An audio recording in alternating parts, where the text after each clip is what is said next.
Alors, je reviens sur l'astrologie, sur l'histoire de l'astrologie, sur l'histoire, mon histoire, mon rapport historique à l'astrologie,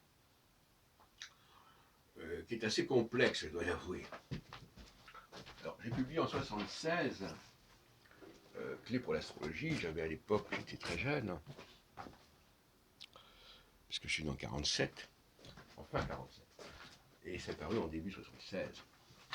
Donc j'avais 27-28 ans. Mais évidemment, l'ouvrage a été écrit avant. Et alors, à l'époque, on attachait beaucoup d'importance à ce qu'on appelle la théorie des domiciles et des exaltations, que les Anglais appellent the rulerships, c'est-à-dire la question des planètes liées au signe, quelle planète est en rapport avec tel signe zodiacal. C'est une grande affaire, Barbeau en parle dans son traité pratique d'astrologie, Néroman en parlait dans les années 30, etc., etc.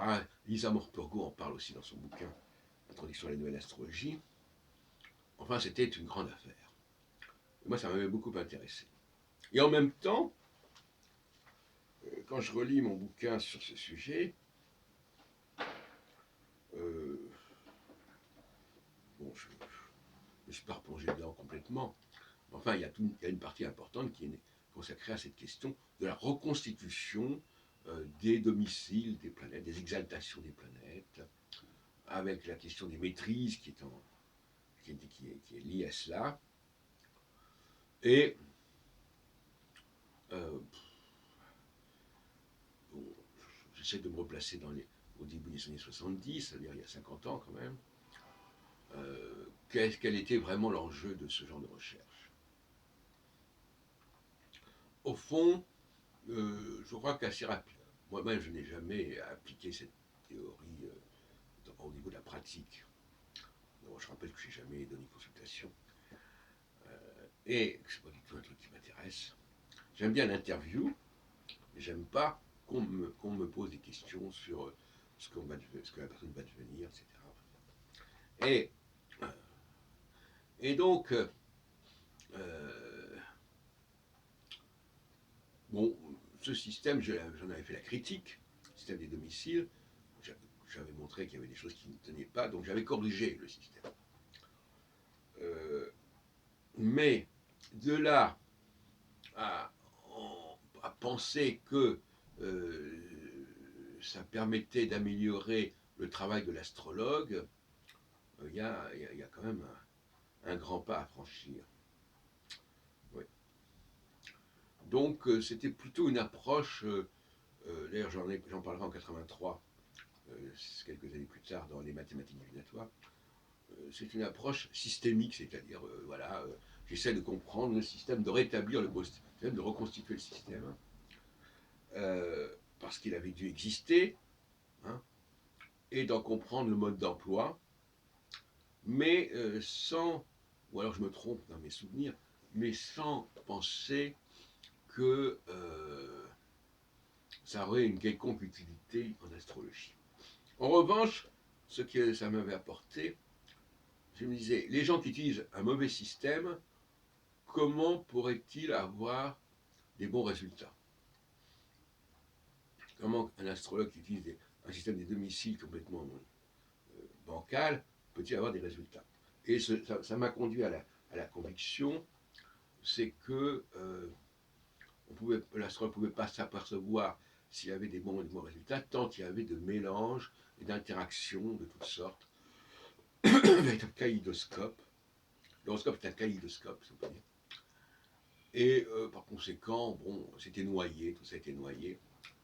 Et ça m'a convaincu que si on n'a pas un nombre de facteurs très limité et très spécifiques, on ne peut pas valider les facteurs en question, parce qu'autrement tout se mélange, tout s'entremêle, etc.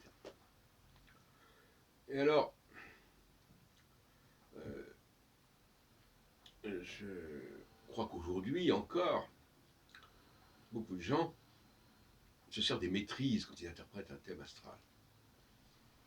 Alors ils vont tout de suite vous dire, alors il y a d'abord les aspects, mais il y a aussi maître de tel signe dans telle maison, maître de l'ascendant dans telle maison, etc., etc. Et tout ça, ça ne fait que aggraver encore plus la confusion, le mélange. Et quand il y a des mélanges, on ne sait plus qui est quoi et qui fait quoi. Hein, tout est interdépendant. Et je suis extraordinairement étonné de voir des gens qui se complaisent dans cette complexité. Hein. Plus c'est complexe, mieux ils se sentent. Bon, c'est quand même assez extraordinaire. Et donc, une des caractéristiques de l'astrologie ascendantale, c'est justement de prendre le contre-pied de cette complexité, de maîtriser, de contrôler cette complexité. Certains ont voulu la contrôler par un système des dominantes. Alors on donne un certain nombre de points selon qu'une planète est plus ou moins aspectée, plus ou moins en domicile, etc. etc. Bon, et ça permettrait, soi-disant, de faire apparaître une hiérarchie des planètes, etc. Bon, et ça ne vaut pas grand-chose, à mon avis. Les travaux de Gauquelin vont quand même dans le sens de quelque chose de simple, puisque lui, il dit, voilà, il y a des gens qui sont nés, qui sont jupitériens, il y a des gens qui sont martiens, il y a des gens qui sont saturniens, bon, voilà. Et il y a un facteur qui fait que on va déterminer qu'il est ceci ou cela. c'est ce qu'on aurait dû retenir de Gauquelin, en fait. C'est la simplicité du système, la simplicité du discours. Et dès que c'est très compliqué, très embrouillé, et ça ne va plus. Alors, pour terminer, cet exposé déjà un peu long, il faut voir aussi la solution d'André Barbeau, qui consiste à dire on ne va pas tenir compte du thème astral du tout, on va regarder en astrologie mondiale les grandes conjonctions, les grandes configurations, et on va en tirer donc un graphique qui a eu plusieurs noms, indice cyclique, concentration planétaire, etc. Conjonction, enfin c'est un truc de conjonction. Et c'est pas non plus une solution parce que dans ce cas-là, il n'y a pas de connexion avec les personnes. Et pour moi, les personnes, il y a des personnes qui sont des acteurs majeurs de la société, comme je l'ai dit dans notre vidéo peut-être. Et ce sont ces acteurs qui sont au centre des sociétés. Et l'astrologie a vocation à nous parler des cycles que vivent ces acteurs. Et donc, une configuration mondiale doit être toujours située et resituée par rapport au degré ascendant, puisque c'est la thèse de l'astrologie ascendantale, le degré ascendant des leaders existants dans un pays donné ou dans une région donnée, dans un continent donné, parce que ce sont ceux-là qui vont être connectés au cosmos et qui donc vont nous connecter au cosmos.